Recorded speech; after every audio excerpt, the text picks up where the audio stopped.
Maestros y maestras, tengan ustedes muy buenas noches. A nombre del Comité Transitorio del CITE Lima, le damos la bienvenida a esta bonita noche.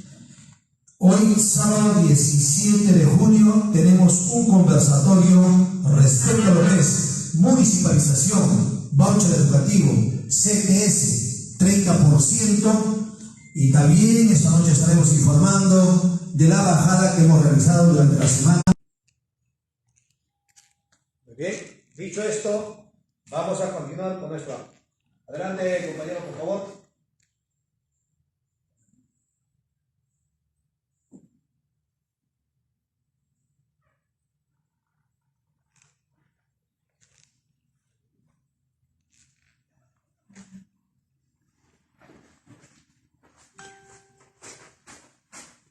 Muy bien, dicho esto, tenemos un poco de problemas con lo que es la conectividad, pero estamos dándole solución. Las disculpas a los compañeros del interior del país, pero igual vamos a sacar adelante este conversatorio en relación también a que hemos tenido durante la semana, como se les decía, esta bajada de bases, y a la vez, aquí no existe el voucher que hemos tenido también el foro internacional. Vamos a compartir este bonito material.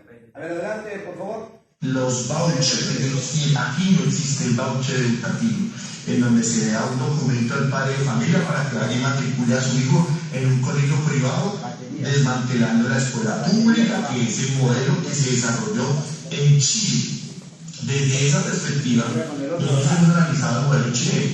¿Cuál es el modelo chileno? Pues el fracaso de la educación pública, pero fundamentalmente el robo de los recursos públicos en manos de los privados, que al ganar el monopolio de la educación, que debe estar en manos del Estado, no dan una educación, nosotros no la llamamos de calidad, sino tomamos el concepto de los compañeros mexicanos que hablan del concepto de educación de calidez, que es un concepto mucho más humano desde nuestra perspectiva humanista. No nos gusta el término calidad, pero sabemos muy bien que lo que nosotros tenemos que construir es una muy buena educación, que es la educación del pueblo, que son los más necesitados y que son los que van a las escuelas públicas. En ese orden de ideas, compañero Boris, ¿qué hemos podido nosotros lograr acá en Colombia?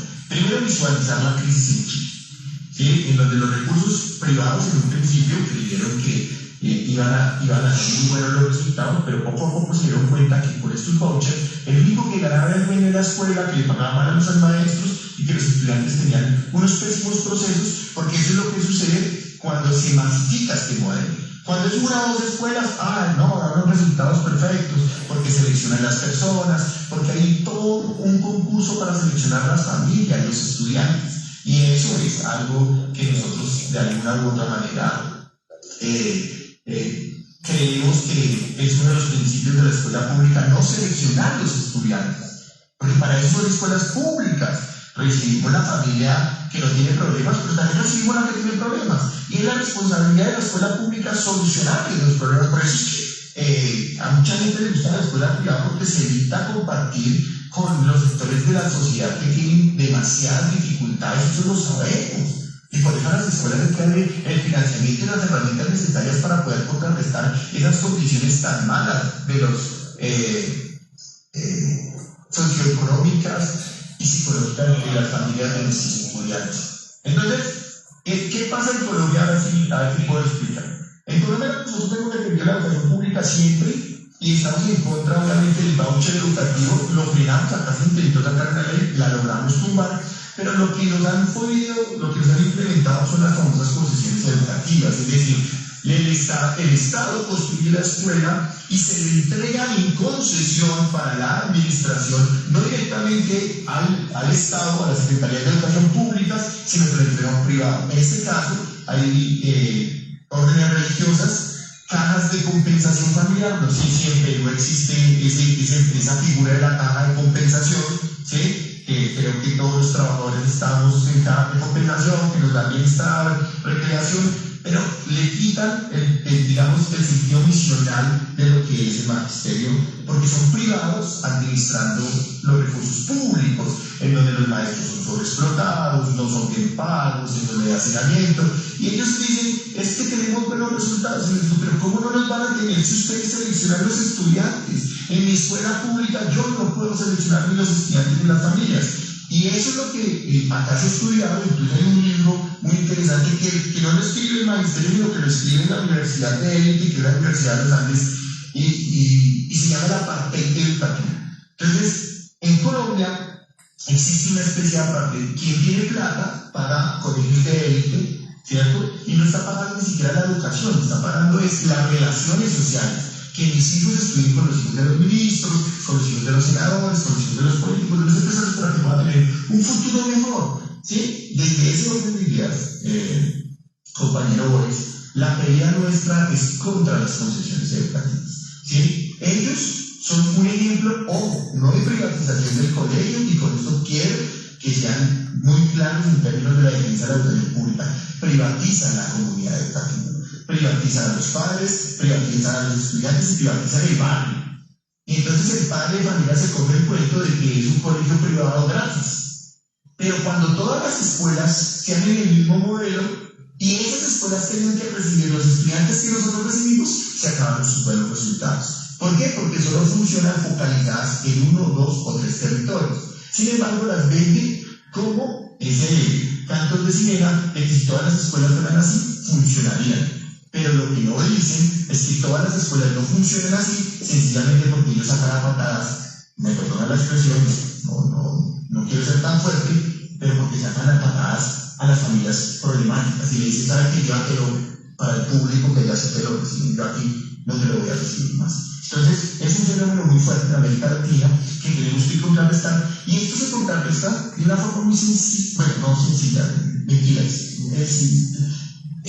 para problemas complejos, soluciones complejas. Pero digamos que lo fundamental aquí es que si nosotros logramos fortalecer la escuela pública con financiamiento, con formación de maestros, con buenos salarios, con acompañamiento psicosocial a nuestros estudiantes, con disminución de estudiantes por aula, con infraestructura, ¿sí? Con programas sociales alrededor de la escuela, y logramos lo que aquí se ha logrado en pocas escuelas también, que es que todos los sectores sociales, independientemente de sus ingresos, ingresen y matriculen a sus estudiantes en las escuelas públicas, empezamos a romper ese papel educativo en donde está claramente, digamos, marcado que las escuelas públicas son escuelas de pobres para pobres. Eso lo tenemos que superar, compañero Boris.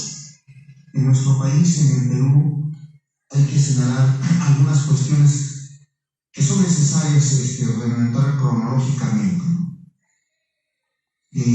Para nosotros, todos nuestros males que se han dado en el Perú parte de esa maldita Constitución del 93, la fujimontesista, que es vigente hasta el día de hoy, y que obviamente el pueblo peruano lucha hoy por encaminar una nueva Carta Magna, en este caso una nueva Constitución vía Asamblea Constituyente.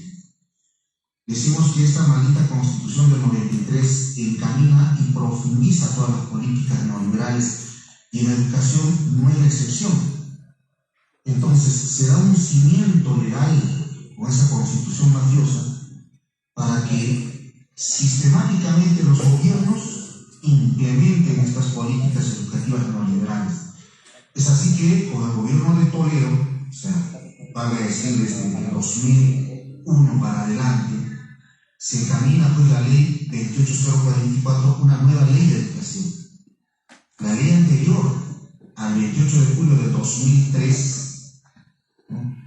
era la 23384, que en su esencia decía que la educación es un derecho para el pueblo peruano.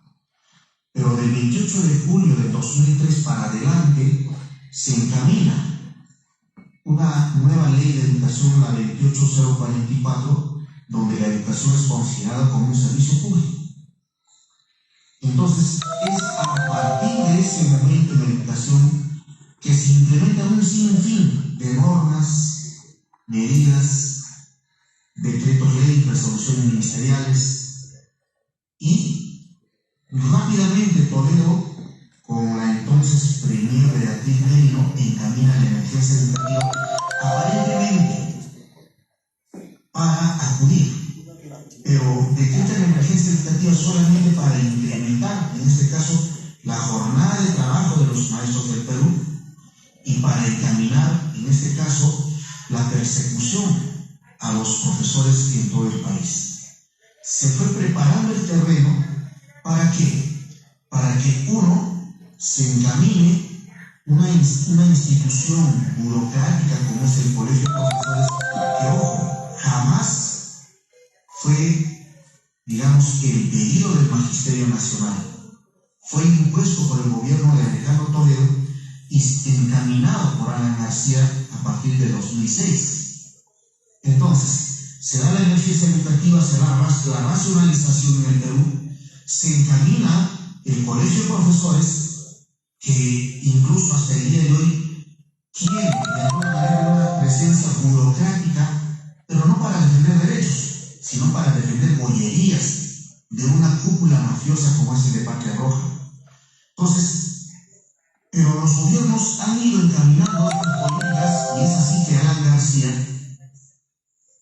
a partir de 2006-2007, trata de implementar un ensayo con lo que es la carrera pública magisterial y que se encamina en la persecución política a dirigentes, se encamina la situación de viabilizar las evaluaciones y que el 100% del magisterio debe de ser sometido, vale decir, cada año el 10% hasta llegar a un 100%. Y esas evaluaciones debieron de concluirse en 2017.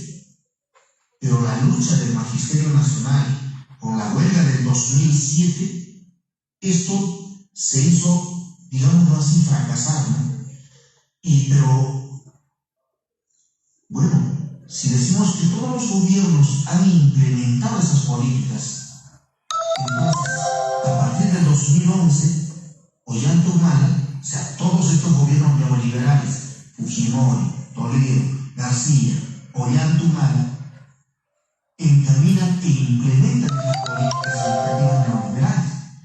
Entonces se aprueba ahí, desechando la ley del profesorado, desechando la carrera pública magisterial, desechando la ley de que cualquier profesional podía ejercer la profesión docente, 3 regímenes laborales, y que obviamente eso encamina para que se dé paso a una nueva reforma laboral, una ley que pueda normar en la situación de los maestros, y es así que se aprueba en el año 2012 la ley de reforma magisterial, una ley que hasta el día de hoy es vigente, una ley que con nombre propio se viabiliza la situación de querer encaminar los despidos al Magisterio Nacional, esta ley es la 29.944, y ojo, en el 2015, Ollanta pretendió encaminar estas evaluaciones punitivas, amañadas, de despido,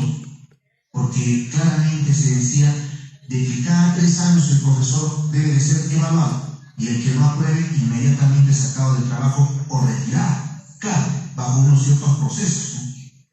Compañeros, compañeras, a todo el magisterio del Perú, un abrazo fraterno a nuestros hermanos de la FENA de Perú. Un saludo cordial y fraterno desde Chile, desde el Sindicato Nacional de Trabajadoras y Trabajadores de la Educación, y además un saludo fraterno desde la Central Continental de Trabajadores y Trabajadores de la Educación. En estos momentos nosotros nos encontramos viajando, tenemos una jornada mañana en Congreso, en donde estamos preparándonos para enfrentar procesos de lucha que se están dando en Chile, que tiene mucha significancia con lo que está pasando en el Perú, a lo cual me voy a referir. Así que recién acabamos de llegar a un territorio que queda al sur de Chile, así que por eso me pillaron en la calle, pero vamos a dar paso a comentar respecto a lo que está pasando en nuestro país, que finalmente la base de lo que se está implementando o intentando implementar,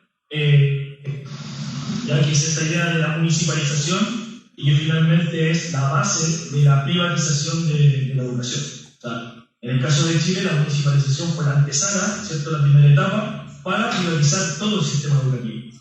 ¿ya? Y eso es muy importante tenerlo presente porque seguramente van a haber voces que van a plantear que la municipalización es una forma diferente de administrar, ¿cierto?, de descentralizar, van a tratar de plantear ideas respecto a que la municipalización permite que la educación tenga una territorialización, ¿cierto?, en base a las prácticas comunales, pero finalmente todo eso es una mentira, porque finalmente la municipalización es la antesala de la privatización. Y eso yo creo que es importante, hermanos del Perú, que lo puedan tener con mucha claridad para que no haya dudas respecto a este proceso que se está iniciando en el Perú.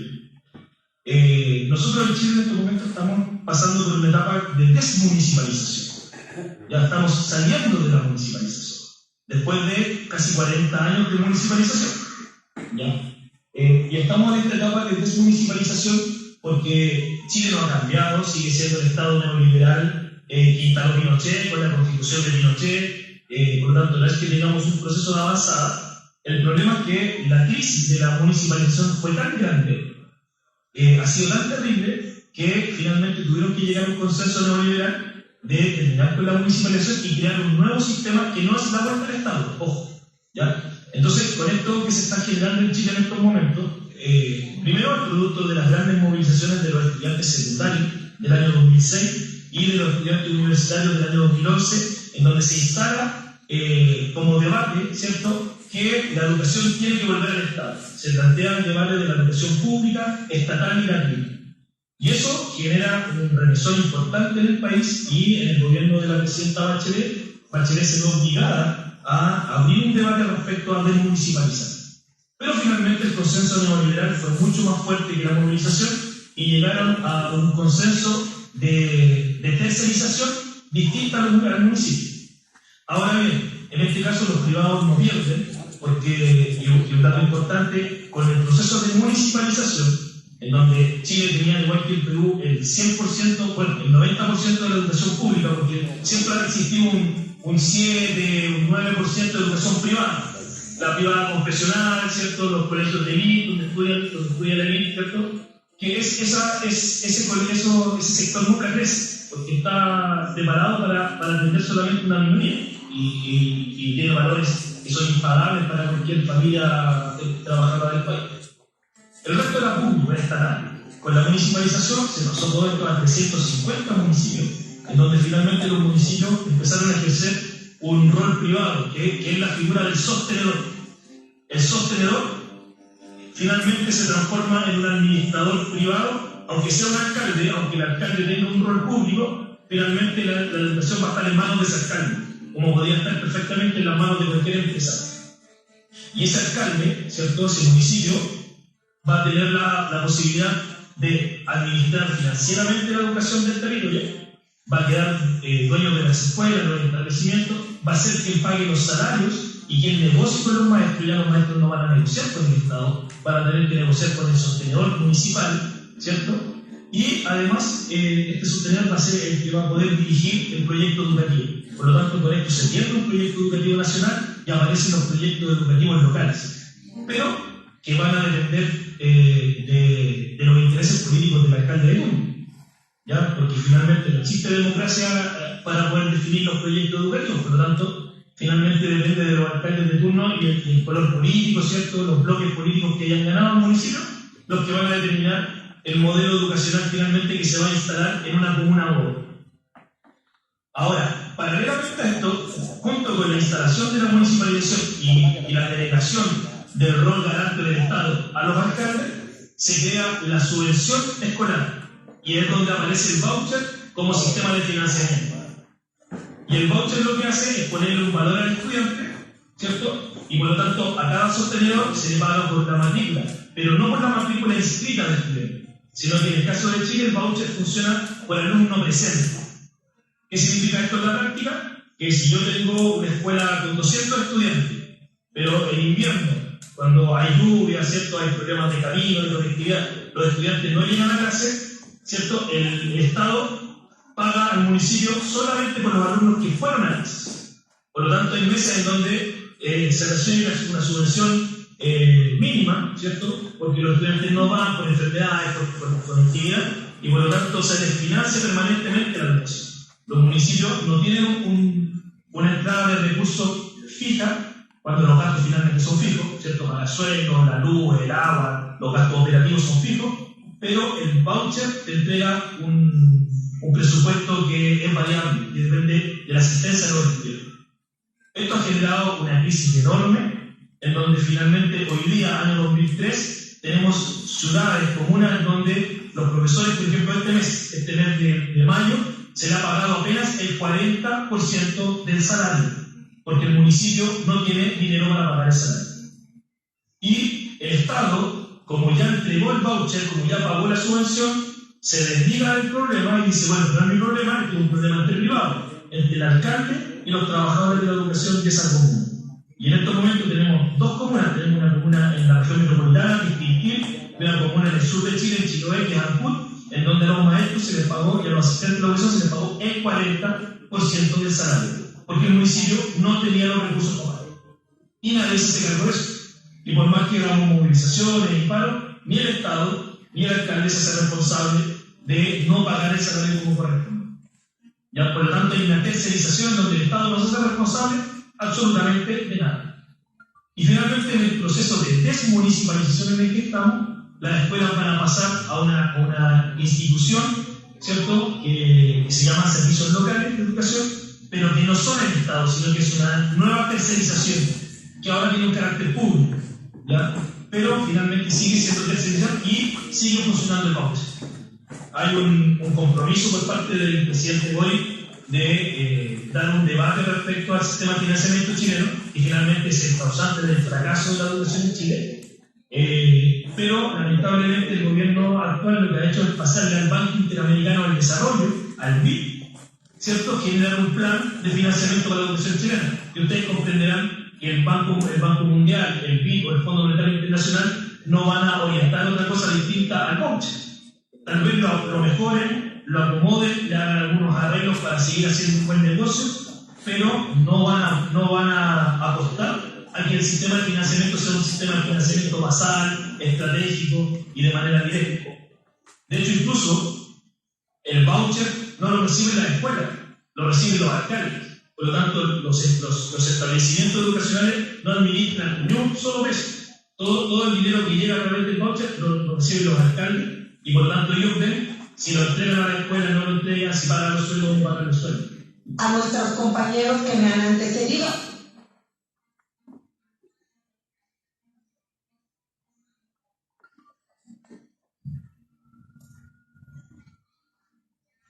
Muy bien. Agradecer al bloque continental por habernos informado respecto a lo que es la municipalización.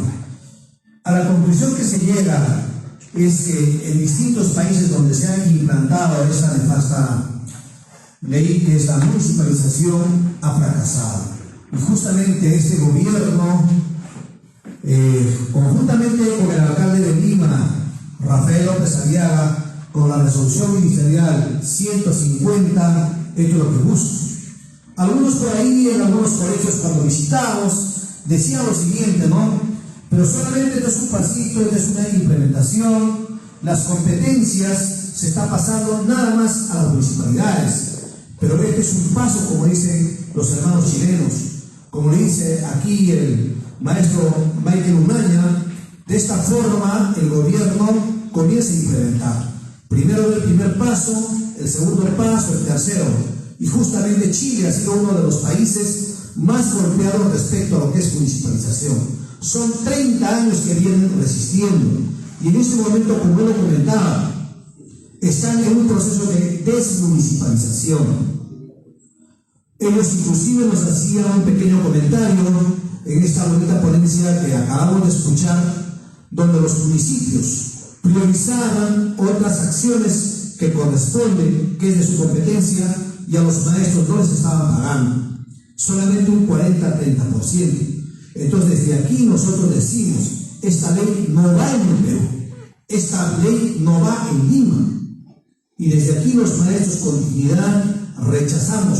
Justamente para ello son estos espacios donde conversamos, dialogamos, y durante la semana, valga la redundancia, conversando con los maestros, sentíamos y dimos mucha preocupación. Justamente por ello estamos llamando, y desde acá la invocación a todo Lima metropolitana, a los maestros de todo el Perú, a que disciplinadamente acatemos este 27 el paro nacional contra la municipalización, contra el voucher educativo, porque eso no va. Dicho esto, vamos a dar paso al compañero Hernán Rodríguez Antón, quien nos va a poder hablar un poquito más con documentos respecto a lo que se ha firmado ya entre el ex ministro de Educación Becerra junto con el alcalde, pues bastante controversial, Rafael López Arriaga, la resolución ministerial número 150, que data del 19 de abril del 2023. Vamos a recibirlo con fuertes aplausos a Hernán Rodríguez, por favor.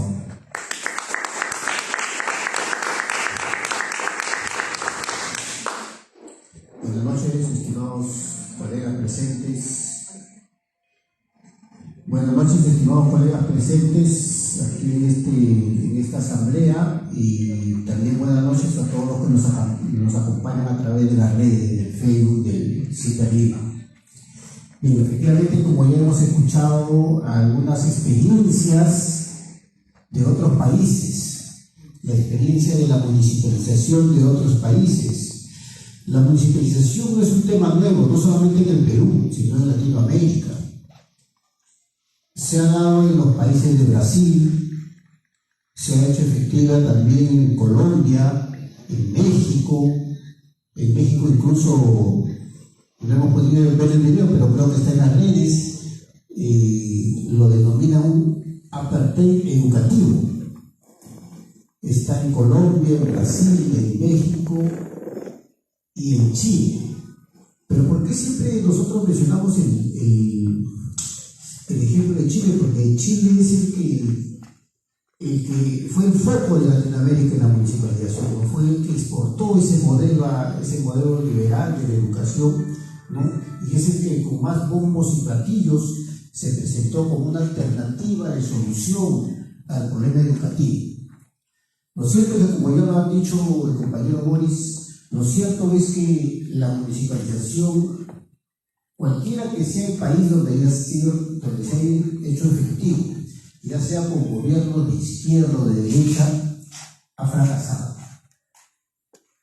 ¿No? Ya tengo entendido que ningún gobierno en Latinoamérica ya está trabajando con ese modelo. O sea, ha sido un fracaso en Latinoamérica por varios motivos que podríamos tratarnos horas acá en discernir. Lo cierto es que no ha dado resultado ni en gobiernos de derecha ni en gobiernos de izquierda.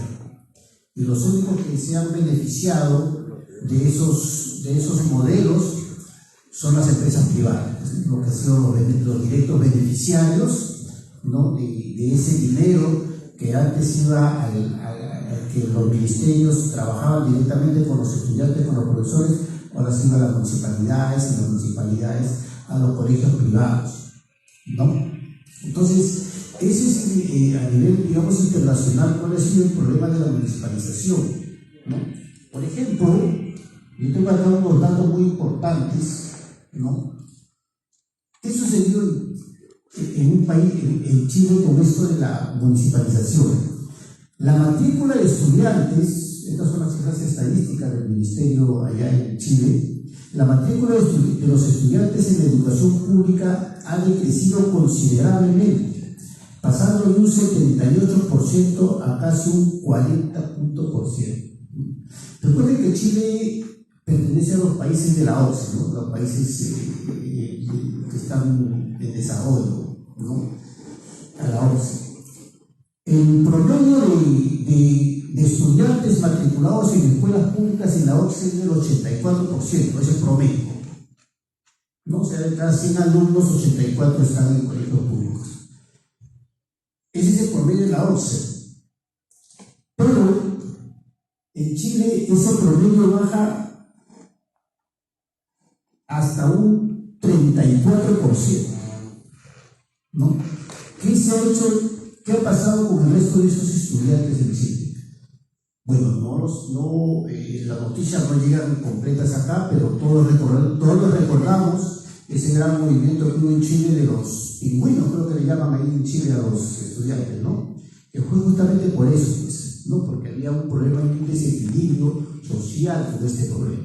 Entonces, esa misma experiencia la quieren trasladar acá al Perú, y la municipalización va de la mano con los vouchers, que es lo que el compañero luego va a explicar. No va solo, va con los vouchers educativos que ya se presentó ese proyecto.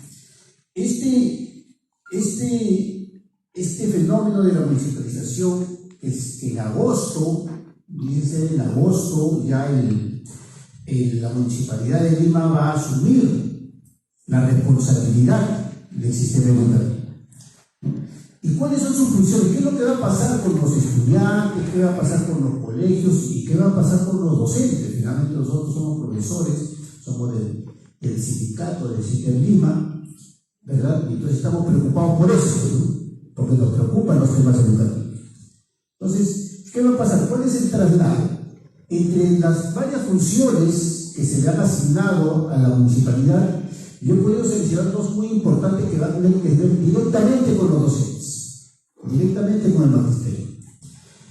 Entre una de las funciones de los gobiernos regionales a partir de agosto va a ser que estos gobiernos van a aprobar toda la normatividad regional sobre gestión educativa.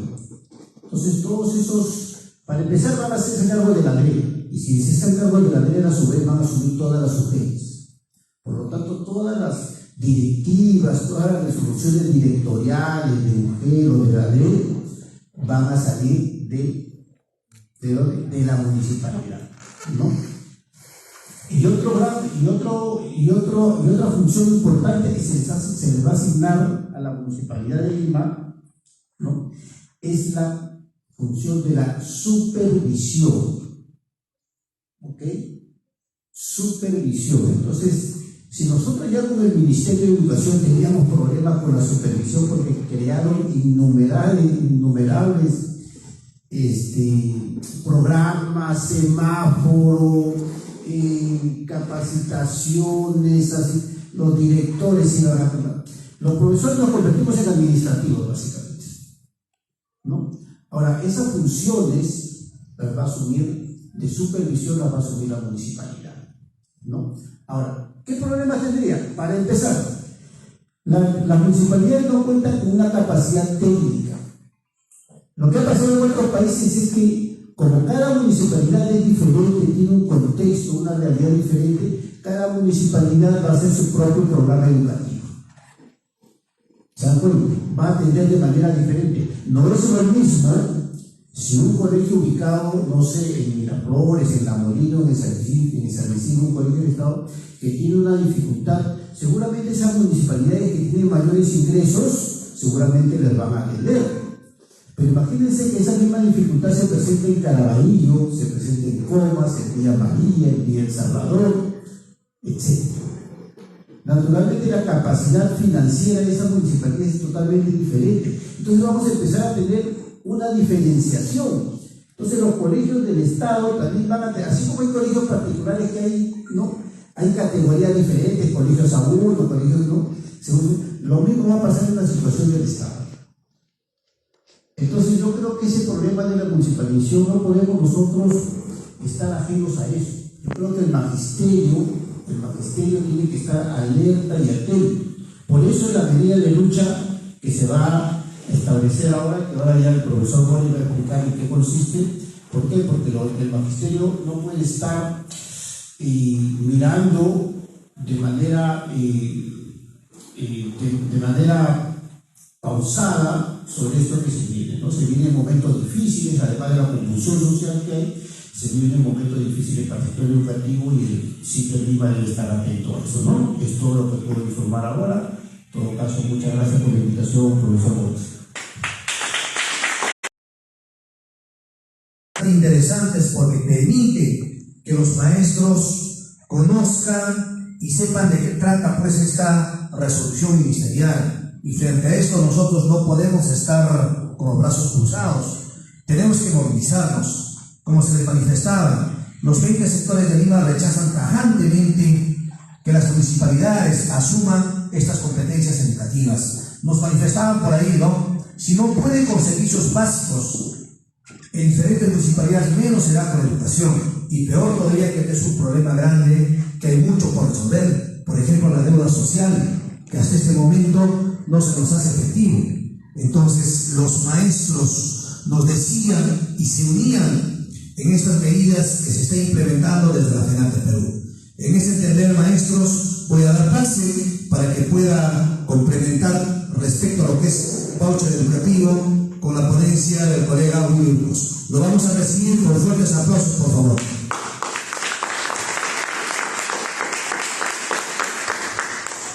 Bien, reciban ustedes un saludo a nombre del Comité Transitorio Citarlima.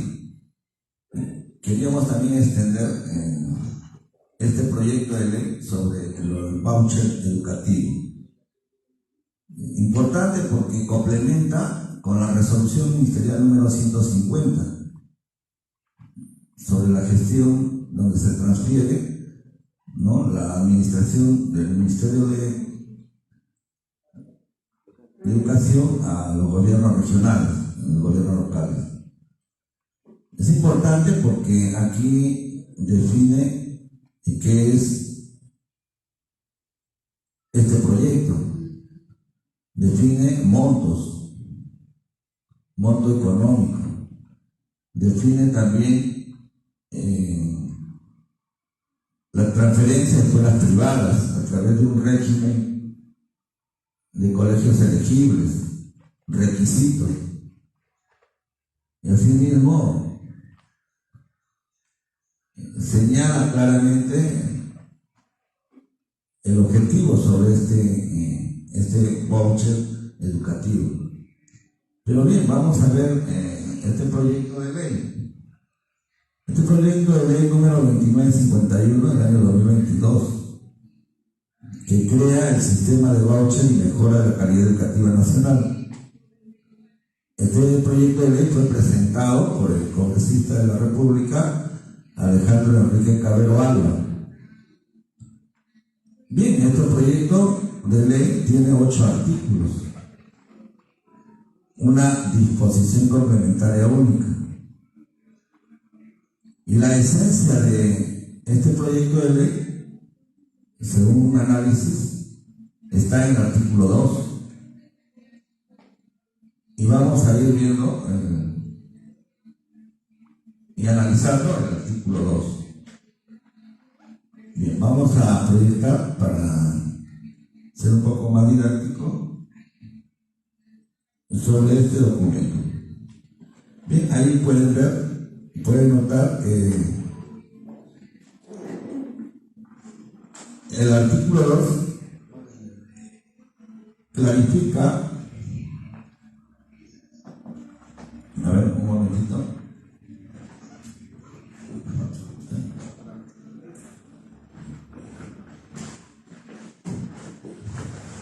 A ver, vamos a esperar un momentito. Listo, miren. Como ustedes observarán, el artículo 2 define lo que es un voucher educativo.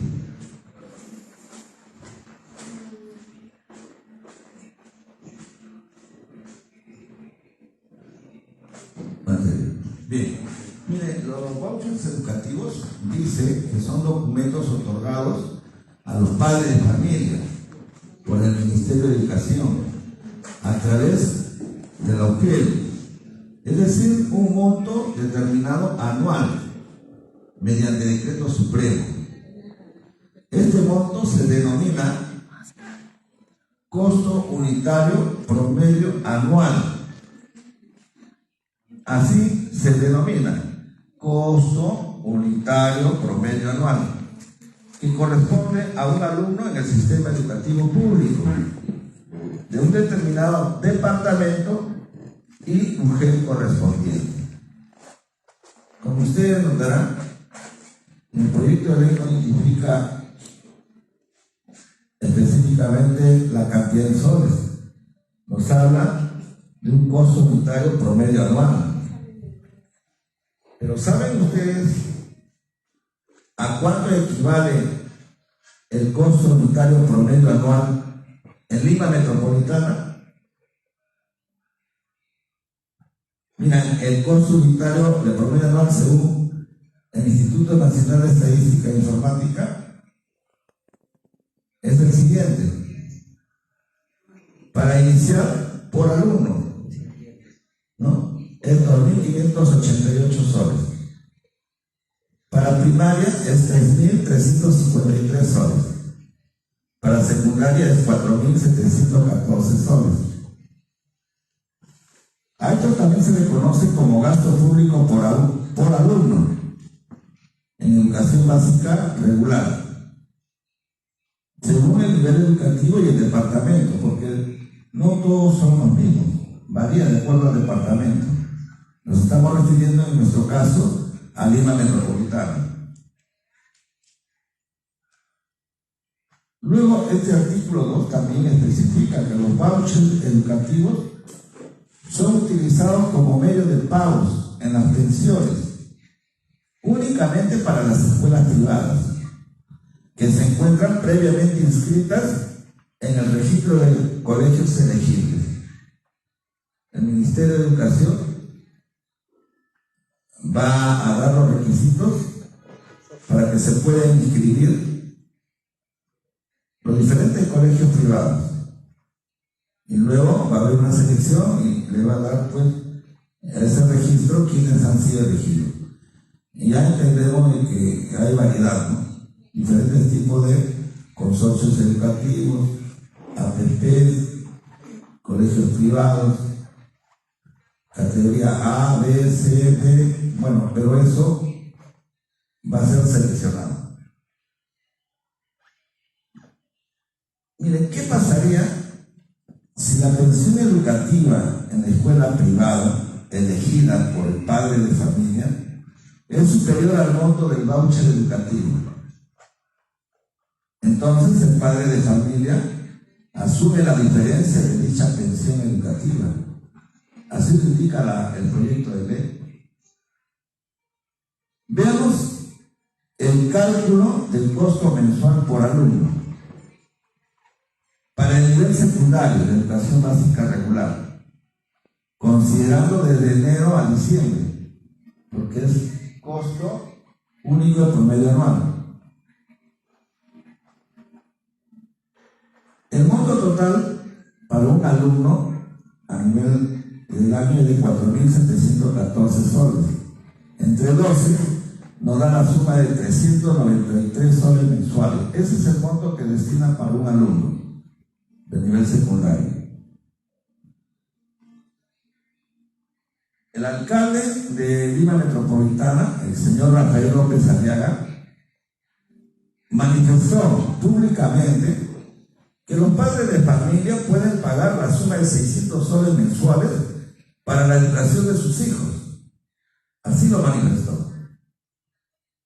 Entonces, si hacemos cálculos matemáticos según la propuesta de Rafael López Arriaga, la diferencia que tendrían que pagar los padres de familia que han elegido esta escuela privada sería la suma de 200 soles mensuales. El Estado aporta los 393 soles y el padre aportaría 200 soles. La suma hace los 600 soles que él ha manifestado. O sea, quiere decir que no solamente el Estado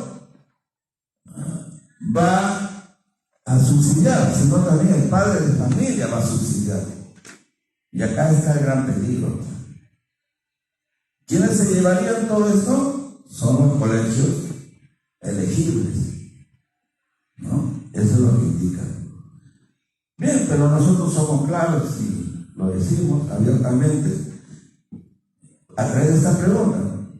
¿Quiénes se beneficiarían de este ingreso económico financiado por el Estado y los padres de familia bajo este sistema del voucher educativo? Serían las escuelas privadas que están inscritas en el registro de colegios elegibles, previa selección del Ministerio de Educación. Miren, el sistema de voucher solo admite a alumnos que hayan aprobado el año lectivo y cuyos padres, bajo compromiso, cumplan todas las obligaciones ante la escuela privada, desde aceptar las condiciones de matrícula, comportamiento, y garantice el estudio de su hijo a tiempo completo, incluyendo el pago del remanente de la pensión educativa.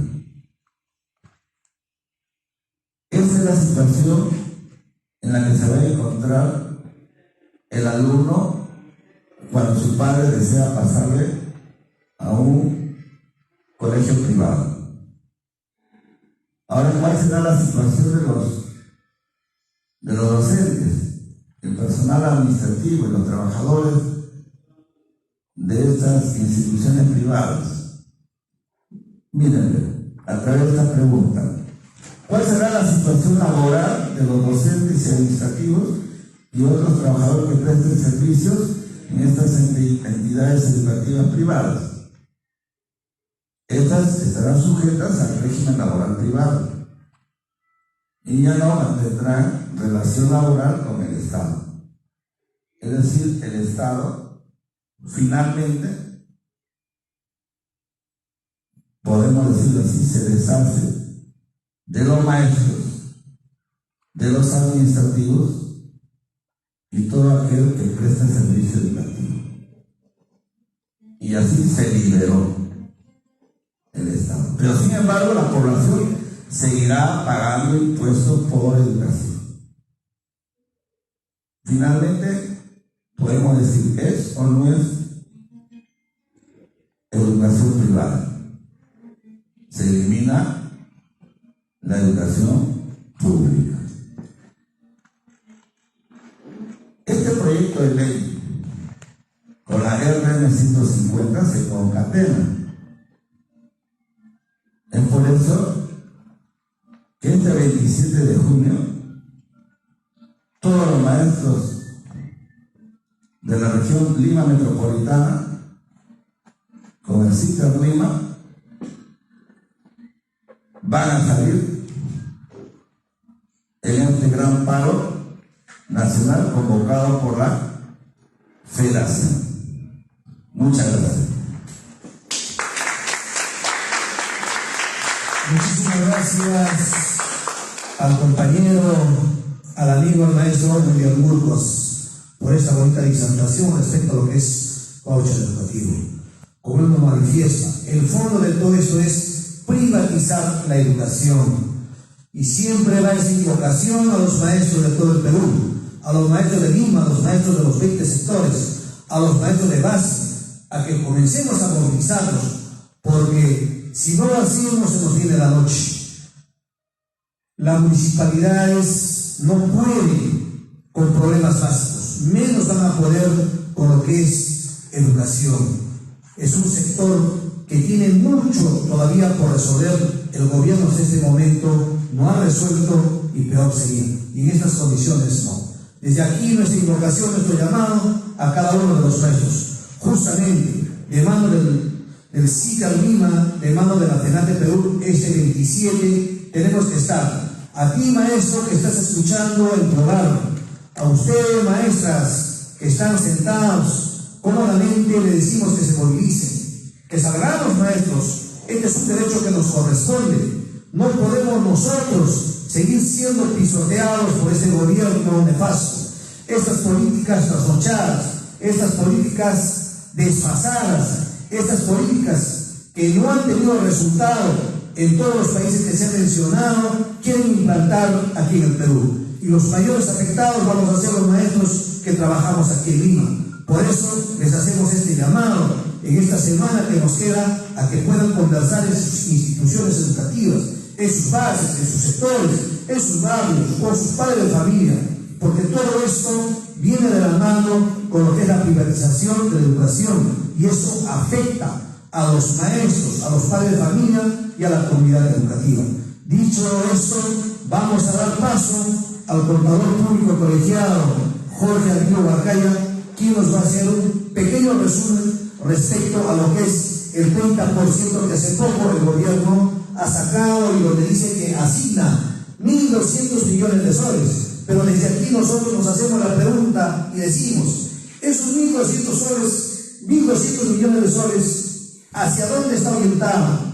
Los maestros de Lima, ¿vamos a ser beneficiados con esto o solamente es, entre comillas, un decir y tratando de opacar estas marchas, estas luchas y este momento por el cual los maestros vamos caminando hacia este 27 de junio? Vamos a recibir, por favor, al contador con fuertes aplausos.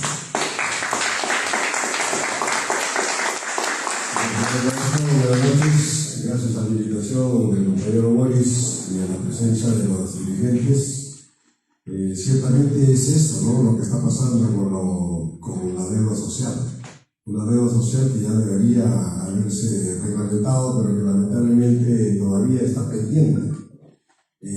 Ustedes conocen la ley 21 o 31495 que fue emitido el 16 de julio del 2022. Ahí claramente dice que no se necesita hacer proceso judicial ni sentencia judicial consentida para poder tener derecho a que se les pague esa obligación del 30% de reparación de clases. Sin embargo, ahora el 12 de junio del 2023 acaba de salir una transferencia de presupuesto hacia el Ministerio de Educación para el pago de esta deuda social, pero solamente para aquellas docentes que tengan sentencia consentida al 31 de diciembre de 2022.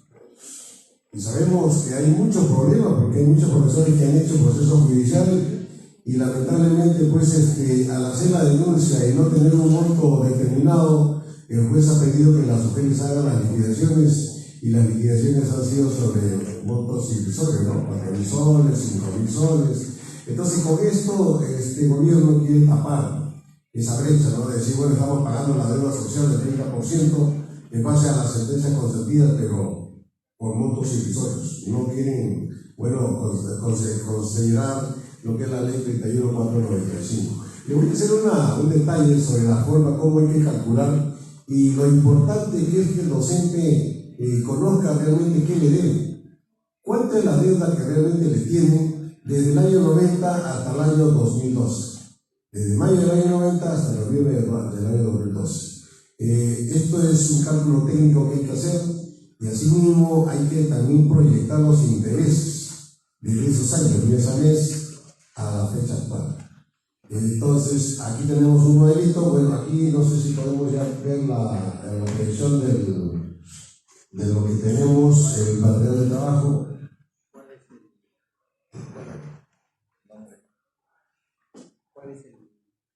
PPT 30%.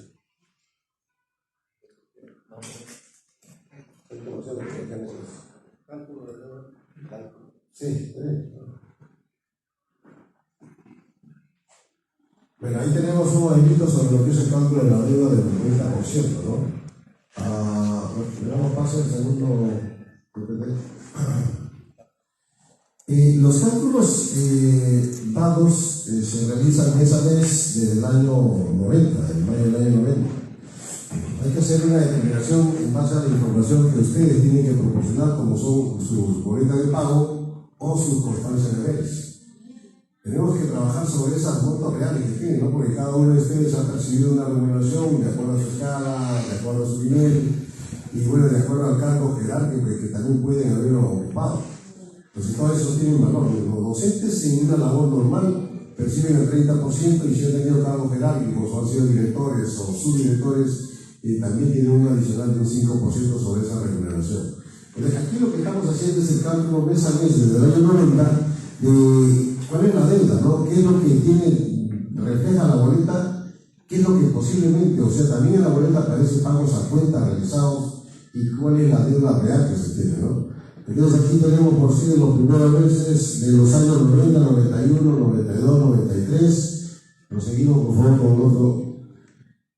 Vamos a proseguir aquí con los años 94, 95, 96, 97. En esos montos, ¿no? En esos montos que van a establecer o se van a identificar en su importancia de bienes sobre su boleta de pago.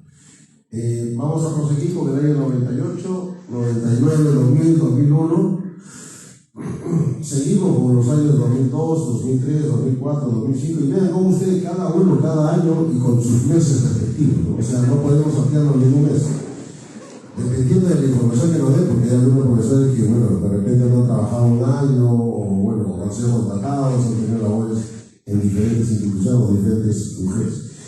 Proseguimos con el 2006, 2007, 2008, 2009 y luego llegamos al 2010, 2011 y 2012. Realizado cálculos mensuales y por años, tenemos que hacer un cálculo, un resumen de todo esto, de todo este trabajo, ¿no? Hacemos un resumen mes a mes o por años y determinamos una deuda total. Al otro. Bueno, ahí está el resumen, pero sí tenemos que hacer un resumen para poder identificarlo. El resumen está en el otro. En esta parte del anexo B, este es el anexo B. El anexo B está referido a lo que es el cálculo de los intereses. Los intereses también están basados en hacer los cálculos mes a mes.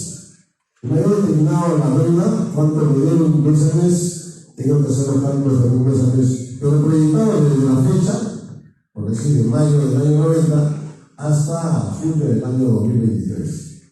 Entonces ahí hay que utilizar el sistema de lo que nos dice el TCR respecto a lo que es intereses laborales.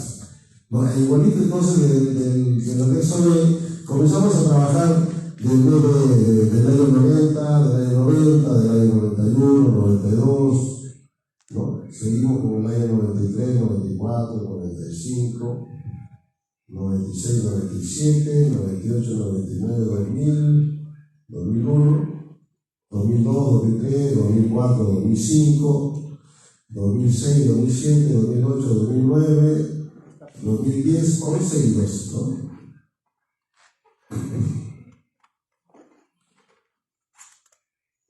Sí, es así.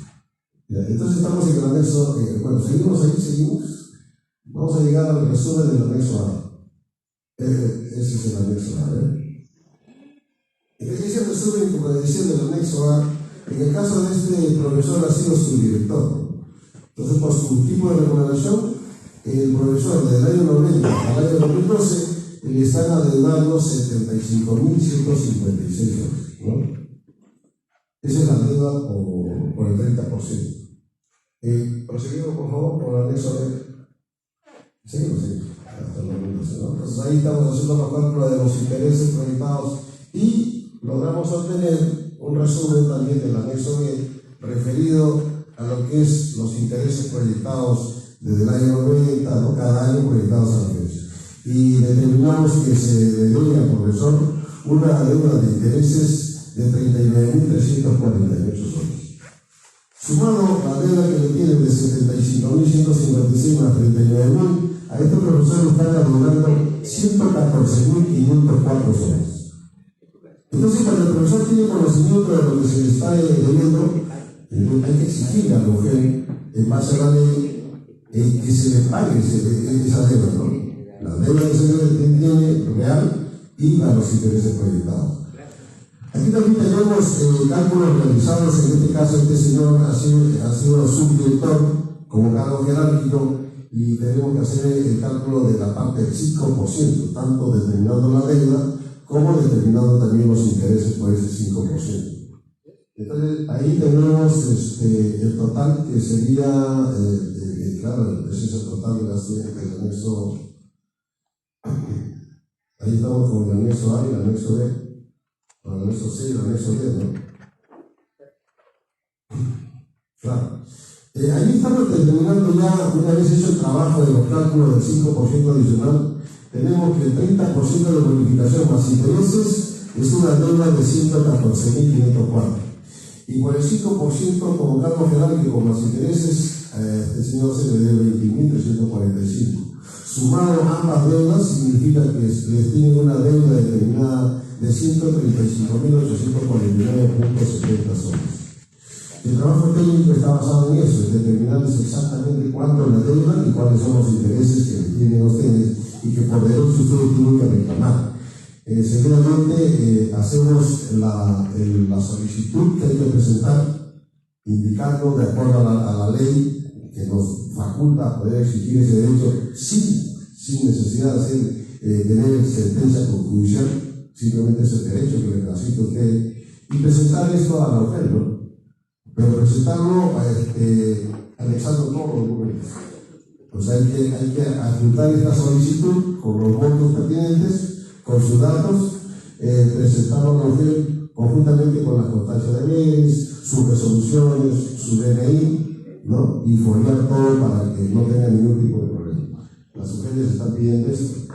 Ahora, las mujeres están recibiendo esta petición, ya hemos hecho el trabajo, hemos estado trabajando nosotros, tenemos un equipo de contadores y abogados, y hemos estado haciendo procesos judiciales y hemos ganado procesos judiciales con esta información de los cálculos.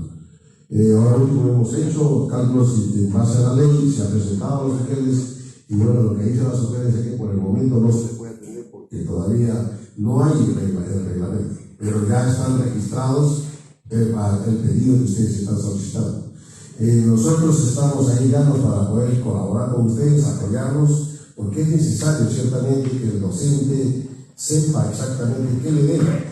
Porque no es posible que soliciten y simplemente páguenme de acuerdo a la ley sin saber qué le deben. Esto va a ser un problema, ¿por qué? Porque la UGEL va a sacar los montos irrisorios nuevamente, de repente le sacará 5.000, 10.000, mientras a usted le debe 50, 60.000 soles. Entonces, para eso nosotros estamos acá conjuntamente con el dirigente Boy y mi compañero y los demás compañeros para poder nosotros trabajar conjuntamente con ustedes. Muchas gracias. Si hubiera alguna pregunta, estamos ahí para la prueba. Gracias.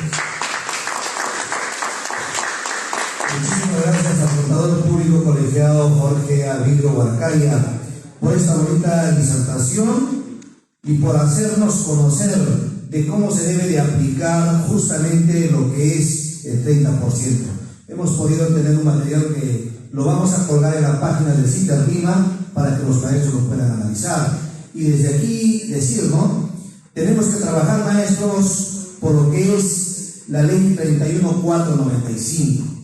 El año pasado, cuando sale esta ley, ¿no? Que fue a propuesta del bloque magisterial, entonces todos lo festejamos, todos nos alegramos, en el cual se decía que solamente tenía 60 días para poder hacer su reglamentación. Han pasado prácticamente como 6 meses y no tenemos nada. Justamente por ellos, pues, que nos sacan otra ley, nos contraponen a la 31495, en el cual solamente, como se ha manifestado, se está dando 1.200 millones de soles. Y desde acá nosotros rechazamos este intento del gobierno de solamente dar a un pequeño segmento de maestros. Obviamente respetamos a los maestros que han sido beneficiados, pero no pues con cifras irrisorias de 4.000, 5.000, 6.000 soles, sino que aquí hay una deuda social que es 70, 80, hasta 105.000 soles, como lo ha manifestado el contador público colegiado. Y ahí, maestros, nosotros también tenemos que levantarnos, ponernos de pie y decir que se promulgue urgente, ¿no? Que salga la reglamentación de la ley 31495, que es la ley en el cual se necesita reglamentar sin judicializar, para que todos los maestros estemos atentos a ello. Yo sé que la gran mayoría de maestros que esta noche nos acompañan no han judicializado, porque existe un precedente y existe una ley, y lo único que falta es en este momento es decisión política, y el gobierno no lo está haciendo. Y desde acá hacemos ese llamado, y a los maestros que están preocupados y no saben, porque aquí en Lima pues es un pequeño dinero nada más que ha llegado, decirles con tranquilidad, este tipo de medidas de fuerza que estamos optando, maestros, están enfocados justamente a hacer respetar este derecho. Justamente por ellos le decimos, maestro, ¿no? Los maestros estamos en contra de la transferencia de la red a la Municipalidad de Lima, no al voucher educativo vía privatización de la escuela pública, por el nombramiento automático de 80.000 plazas que se ofreció y a este momento no se viene cumpliendo. Las maestras vienen siendo maltratadas. La segunda fase lo están llevando los maestros y las maestras en condiciones deplorables. Algunos directores inclusive nos han hecho llegar a las maestras que están cobrándoles, que le están dando al despido, mandándoles a diferentes instituciones educativas, a diferentes mujeres, a pesar de que ya había en un determinado momento una institución educativa a las cuales estaban destinadas. De igual forma, pedimos el aumento de sueldos y salarios. Se dijo que iba a haber un aumento progresivo hasta el 2026, hasta llegar a una UIT, a la cual también en este momento no se está respetando. Hasta donde tenemos conocimiento, este gobierno solamente quiere hacer un aumento en el mes de noviembre y de cortar. Pero los maestros con dignidad vamos a seguir en las calles, vamos a seguir en ese tipo de espacios, en conversatorios, en asambleas, en foros. Vamos a hacer respetar nuestros derechos. También pedimos la incorporación inmediata de los maestros de la primera escala a la tercera escala. Este es un proyecto que ya está en el Congreso, se va a debatir seguramente en estos días en el Pleno, en el cual por justo derecho los maestros tienen el mismo derecho que los maestros que están en el cuarto, quinto, sexto nivel. Porque muchas veces cuando los que por consecuencia, por dignidad, nunca se dieron, piden un cargo directivo, subdirección, dirección, entonces lo primero que les sale, le dicen, aquí la ley dice que solamente pueden postular los maestros que están en la tercera escala. Entonces vemos nosotros aquí un problema grande que es la discriminación. Y eso no lo vamos a permitir. Todos los maestros están en la capacidad de asumir cargos jerárquicos. Por ello, maestros, nosotros decimos, sin luchas no hay victorias. No somos uno, no somos dos. Ahora somos todos a una sola voz. Sí, Tercita Lima. Clasista y combativo. Sí, Tercita Lima. Clasista y combativo. Sí, Tercita Lima. Clasista y combativo. No somos uno, no somos dos. Ahora somos todos a una sola voz. No somos uno, no somos dos, ahora somos todos a una sola voz. Paro nacional del 27 de julio, decisión nacional. Paro nacional del 27 de julio, Decisión nacional. Paro nacional del 27 de julio, Decisión nacional. Paro nacional del 27 de julio, Decisión nacional. Palmas, compañeros. Muchas gracias. Dicho esto, hacemos un llamado a todos los maestros de Lima, del interior del país, a todos los maestros clasistas consecuentes, a todos los maestros de las instituciones educativas que nos escuchan, a que nos podamos sumar. Esta semana vamos a estar bajando al Cono Norte, a Comas, Caraballo, Puente Piedra, así como lo hemos hecho la semana pasada, ¿no? Conversando para recoger la problemática, recoger lo que los maestros piensan en este momento, porque muchas veces los directivos, aprovechando del cargo que tienen, los amedrentan. Cuando vamos a las instituciones educativas, nos cierran las puertas. Pero decirles desde aquí, este es un derecho que nos corresponde, es un derecho que nos asiste. La Constitución Política del Perú así lo dice. No estamos haciendo proselitismo político. Estamos aquí nosotros ejerciendo un derecho constitucional, que es ir a los colegios, conversar con los colegios, hacer lo que es trabajo educativo, ejercer el libre sindicalismo. Eso es lo que nos compete en este momento. Y por eso, maestros, no tengamos miedo, levantemos la cabeza, movilicémonos, porque de lo contrario se nos va a venir la noche, maestros. Desde aquí les decimos muchísimas gracias. Antes de pasar ya a la segunda parte, que es el acto cultural por el Día del Padre, darles un abrazo grande a nombre del Comité Transitorio del CITA Lima, a todos los papás maestros, que día a día trabajan, día a día ellos van sembrando, a los maestros papás, que son la columna vertebral de la educación y también de sus hogares.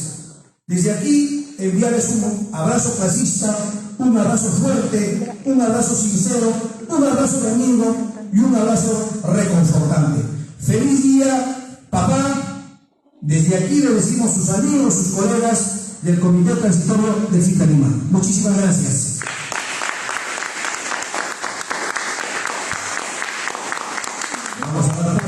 a Ricardo Corazón de Mucho, por favor. A ver dónde están nuestros amigos. Ricardo, ahí tenemos dos músicos que nos van a alegrar esta noche con este pequeño acto cultural, homenaje al papá maestro. Ahí tenemos canciones bonitas, por ejemplo, hay una que dice, ¿no? A la sombra del papá. Hay otra, El espejo de mi vida, por ejemplo. También otra que canta Roberto Carlos con Michel Terón, por ahí estamos escuchando, compañero hermano. Y qué mejor con nuestra música andina, nuestra música folclórica. Qué mejor. Seguramente en este momento ya van a hacer su presentación de nuestro gran amigo Ricardo Corazón de Ayacucho. A ver, Ricardo, ¿dónde está nuestro amigo? Ahí está Ricardo, como siempre, atento y presto para llevar una bonita música a todos los maestros papás en este día. Ahí está. Gracias, Ricardo. Hay un aplauso para Ricardo, por favor. Vamos, Ricardo.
Los saludamos cariñosamente a cada uno de ustedes y desde este espacio saludar a todos los padres, claro que sí, en su vida. Con este bonito tema vamos a empezar cantando. Dice así: para todos los papitos del Perú y para todos los maestros de manera muy especial. Su amigo Ricardo Corazón.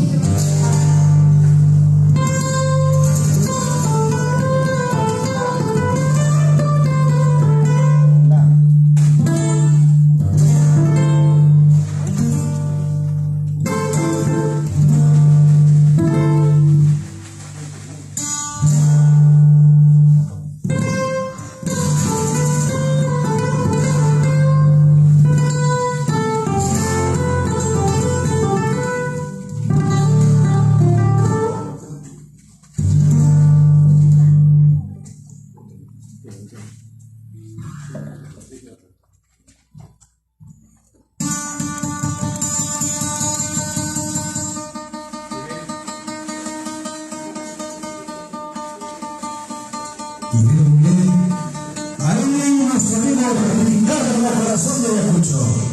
Mientras tanto también había una canción bonita, un procesito, ahí, así dice. A ver, si por ahí todavía a mis amigos tampoco dicen que le gusta. ¿No? Ahí dice. Ayer tarde me he mirado en el espejo, pues sentía por mi faz curiosidad, y el espejo al retratar mi cuerpo entero me habla dolorosa realidad.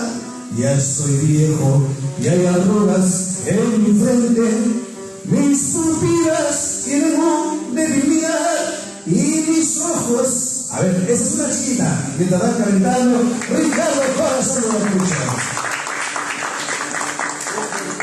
Es un bonito valsecito de Roberto Tello, claro que sí. Bonito vals. Aquí estamos, maestros, pues, de la costa, de la sierra, de la selva, porque los maestros tenemos ese corazoncito de todo. A ver, vamos.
Corazón, del alma se llama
Gracias a Ricardo Corazón de Ayacucho. Y de aquí nuestro saludo al tercer sector. ¿No está el tercer sector? Ay, está. Enrique Vino, lo dicen. Ajá. ¿Y dónde está el 14 sector? 14 sector presente. Ahí está. ¿Y dónde está el 9º sector? 9º sector. Ahí está la estrellita del 9º sector. El 15 sector. Ahí está el 15 sector. San Juan de Lurigancho. Bien. Ahora sí vamos, Ricardo, por favor. Nuestro gran amigo Ricardo nos tiene un bonito recital. Siempre dándole un abrazo desde el sitio Lima. Clasístico combativo al Papito en su día. Adelante, eso.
Así es. Gracias, Ricardo Corazón de Ayacucho. No dice, profesorita, qué buena plata.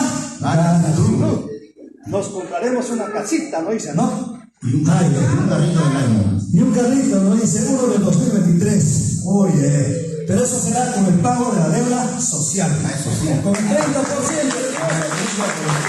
Los profesores pues estamos todos. Claro que sí, ¿no? No, como decían alguien por ahí, estamos esperando el 30%. Y maestros, de repente, este no es frivolismo, de repente por ahí pueden decir, los maestros en plena implementación de una medida de lucha están con estas frivolidades, pero no es así. También hay un espacio para los papitos, que el día de mañana es su día. Y sanamente lo estamos haciendo, y qué mejor con Ricardo Corazón de Ayacucho. Adelante, ahora sí, maestro. Una vida que pertenece a las plumas del doctor Ricardo Bolívar Urbano. Flor.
se arrodillan del amo, dice. A ver. Saludos para el señor Moisés Rojas, de la Institución Educativa Inicial 637. Un aplauso para Moisés Rojas. Muchas gracias. Ahí también nos dicen para el 9º sector A.T. Vitarte. Un aplauso grande. Y el 13 sector Villa El Salvador. Ahí presente Villa El Salvador. Clasista y combativo. Villa María, Villa El Salvador. Sector 13.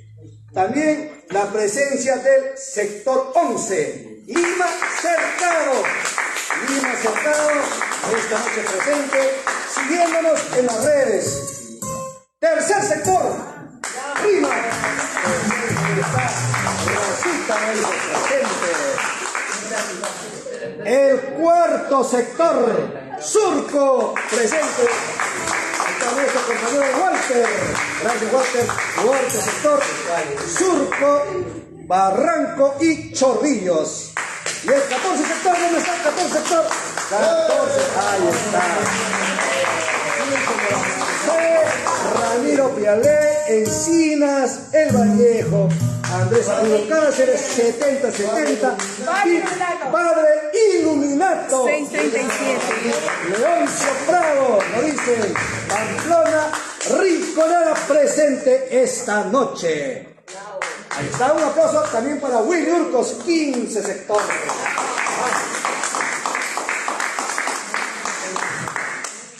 Vamos, Ricardo, ahora sí. A ver.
guayuy, guayuy, la borda guaca ya me